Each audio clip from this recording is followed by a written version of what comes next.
Jeff Phillips here again, just to discuss a couple of the things that popped up in the comments from the Ultimate Self-Defense Challenge or Championship. And where it all sort of begins and where there was a lot of discrepancies was the term self-defense. Now, the term self-defense, in my opinion, is very vague. Okay, it means a lot of different things to a lot of different people. A lot of people make their own niche thing to, say that this is self-defense and that's not, whatever.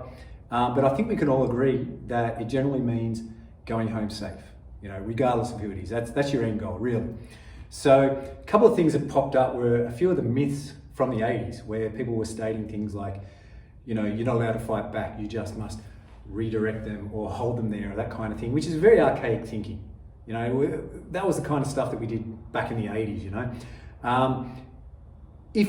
other people are questioning us going, well, they haven't covered that side of things. Well, you know what, it wasn't the platform to do it at this stage.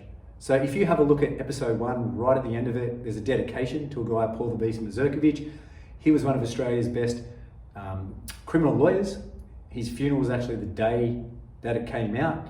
And 10 years or so ago, he and I did a series of videos on self-defense law in New South Wales. So before you sit there and criticize and say, oh, we don't cover that, we did it before it was cool. So way back when, So the things that he came out with and which is applicable to self-defense law in this country is 2 terms. So your actions needs to be both reasonable and necessary. And so if we look at the situations that people were put in, I don't want to say they're scenarios because a lot of them are games and people are reading into them far too much. They're games to test skills and abilities. They're not scenarios as such. We have one that's coming up in, I think it's episode 5, where we actually do scenarios, okay? Later on in the series, we have one called the casting couch. Now, if you have a look at the casting couch videos from other formats, you don't sit there and watch the whole interview. Well, most people don't.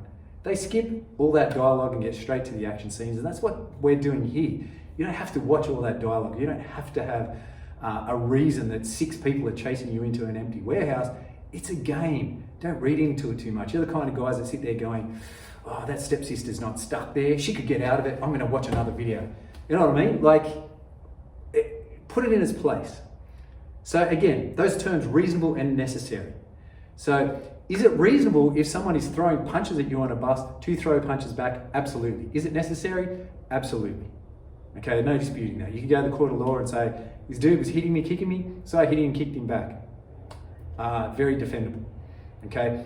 The other scenario that people were criticizing, particularly, it was a knife scenario. It was a knife scenario. The guy has a knife to you, and you're stating that, people are stating that, we shouldn't fight back, we should just hold him there. Are you kidding yourself? Are you absolutely kidding yourself?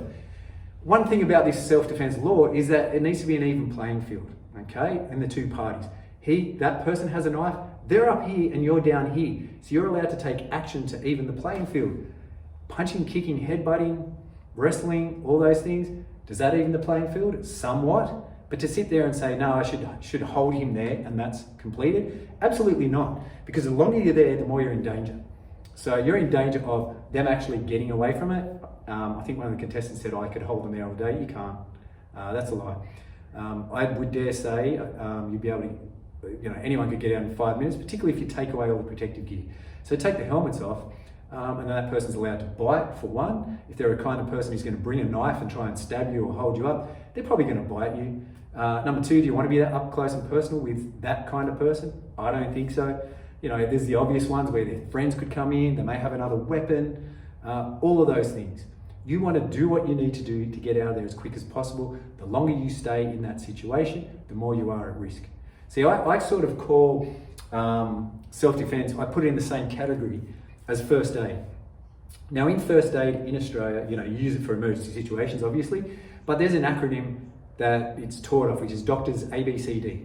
Now that acronym basically stands for danger, response, send for help, airways, and so forth. But the key word is that first one, that D stands for danger.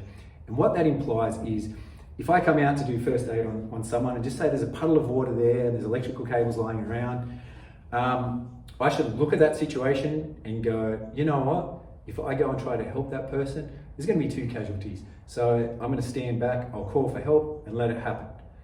The same applies for self-defense, and this will come up, someone will dispute some of our decisions in scenarios without giving away spoilers, but this is where it all fell apart for that person. You put yourself in danger. So with this, you know, you're allowed to do those things. You know, you don't have to wait for someone to hit you before you hit them back. You don't have to redirect their energy and hold them. You can do damage to take yourself out of there.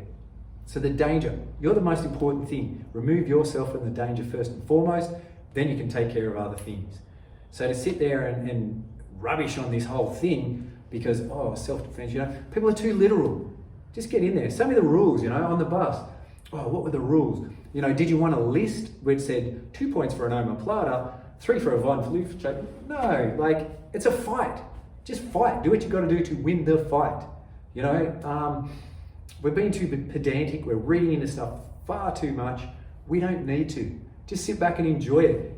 You can come up with in your own head where this all fits in into some grand scheme of things, but we're testing skills.